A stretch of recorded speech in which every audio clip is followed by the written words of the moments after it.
अब हम यहाँ पर 5.2 प्रश्नावली का 9वां प्रश्न सॉल्व करेंगे। हमने संपूर्ण कक्षा 10 एनसीईआरटी गणित को हल कर दिया है। यदि आप संपूर्ण कक्षा 10 एनसीईआरटी गणित को हल सहित देखना चाहते हैं तो डिस्क्रिप्शन ज़रूर चेक करें और हमारी वेबसाइट bundelyjokes.com ये भी आप चेक कर सकते हैं यदि आप जोक्स चुटकुले पढ़ना चाहते हैं तो। यहाँ पर 9वां प्रश्न देखेंगे। यदि किसी समांतर श्रेणी के तीसरे और 9वें पद क्रमशः 4 और -8 हैं तो इसका कौन सा पद शून्य होगा। तो तीसरे और 9वें पद दिए गए हैं 4 और -8। तो यहाँ पर तीनवां पद 3वें पद का सूत्र होता है a+2d और 9वां पद दिया गया है -8। 9वें पद का सूत्र होता है a+8d। ये सूत्र इस प्रकार होता है। यदि यहाँ पर 20वें पद कहा जाता तो सूत्र होता है a+19d। यदि यहाँ पर कहा जाता 40वें पद तो सूत्र होता है a+39d। d एक कम करके होता है इस संख्या से, a सभी में ज्यों का त्यों रहता है। तीसरा पद दिया गया है 4, 9वां पद दिया गया है -8। दोनों को नाम दे देंगे समीकरण 1 और समीकरण 2। अब हम समीकरण 1 में से घटा देंगे हम समीकरण 2 को। समीकरण 1 माइनस समीकरण 2। तो समीकरण 1 है a+2d बराबर 4 और समीकरण 2 है a+8d बराबर -8। घटा देंगे हम तो नीचे वाला समीकरण है इसके चिन्ह बदल जाएंगे संख्याओं के। ये प्लस का है माइनस का हो गया, ये प्लस का है माइनस का हो गया, ये माइनस का है प्लस का हो गया। ये प्लस में a माइनस में a कट गए। माइनस के 8d में से प्लस के 2d घट जाएंगे, माइनस के 6d बचेंगे बराबर प्लस के 8 प्लस के 4 जुड़ जाएंगे, प्लस के 12 हो जाएंगे। आगे सॉल्व करेंगे हम यहाँ पर तो d बराबर माइनस के 6 को बराबर को उस तरफ पक्षांतरित कर देंगे तो माइनस के 6 इस तरफ गुणा में बराबर को उस तरफ जाएंगे भाग में हो जाएंगे।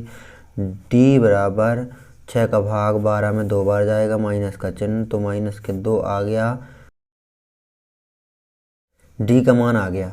अब ये d का मान समीकरण 1 में इस d की जगह पर रख देते हैं हम तो a का मान आ जाएगा। a और d के मान हमें पहले निकालना है तो यहाँ पर समीकरण 1 से तो समीकरण 1 क्या है a+2d तो a+2 इंटू d की जगह पर d का मान -2 और बराबर में 4 ज्यों के त्यों। आगे सॉल्व करेंगे हम यहाँ पर तो a प्लस के 2 का गुणा माइनस के 2 में होगा, माइनस के 4 हो जाएगा। प्लस का गुणा माइनस में होगा, -2 का गुणा 2 में होगा तो 4 बराबर में 4 ज्यों के त्यों। ये बराबर 4 ज्यों के त्यों माइनस के 4 को बराबर को उस तरफ पक्षांतरित कर दिया, प्लस के 4 और 4 जुड़ जाएंगे तो हो जाएंगे a बराबर 8। तो यहाँ पर a का मान आ गया 8 और d का मान आ गया -2। प्रश्न में पूछा गया है कि कौन सा पद शून्य होगा। तो यहाँ पर हम मान लेते हैं माना nवां पद शून्य होगा। nवां पद हमें पता नहीं कौन सा पद शून्य होगा तो nवां पद शून्य होगा, माना nवां पद शून्य होगा। यहीं पर सॉल्व करेंगे हम इस समस्या को। तो यहाँ पर सूत्र लगा देंगे हम। सूत्र कौन सा लगाएंगे, an बराबर a+n-1 इंटू d, ये सूत्र लगाएंगे।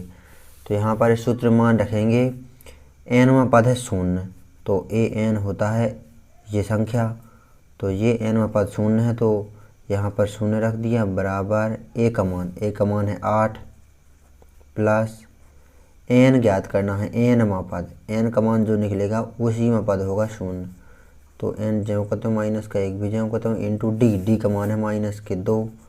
आगे सॉल्व करेंगे 0 ज्यों का त्यों कैसे, इस 8 को बराबर के इस तरफ पक्षांतरित कर देंगे तो हो जाएगा -8 और बराबर का चिन्ह n-1 ज्यों का त्यों, माइनस का 2 इस तरफ गुणा में है, -2 को बराबर को इस तरफ पक्षांतरित कर देंगे, -2 भाग में पहुंच जाएगा, माइनस से माइनस कैंसिल, 2 का भाग 8 में देंगे 4 बार जाएगा, n-1 ज्यों का त्यों।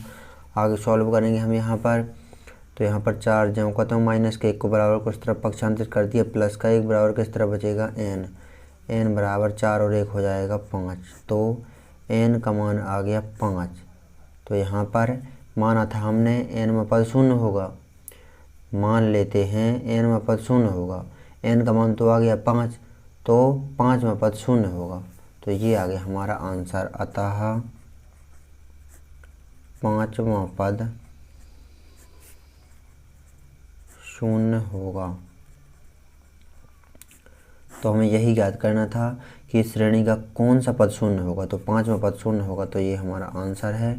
इस प्रकार आपको इस प्रश्न को अच्छी तरह से सॉल्व कर लेना है। परीक्षा की दृष्टि से बहुत अधिक महत्वपूर्ण प्रश्न है। ये नीचे की ओर सॉल्व हो रहा था, यहाँ से नीचे की ओर सॉल्व हो रहा था, तो ये हमने यहाँ पर सॉल्व कर दिया है आपको, ताकि अच्छी तरह से मान रखते बन जाए ये ए और डी के। तो नोट कर लीजिए इस प्रश्न को अच्छी तरह से। यदि आप संपूर्ण कक्षा से एनसीईआरटी गणित को हल सहित देखना चाहते हैं तो डिस्क्रिप्शन जरूर चेक करें, और जोक्स चुटकुले पढ़ना चाहते हैं तो bundelijokes.com ये हमारी वेबसाइट ज़रूर चेक करें।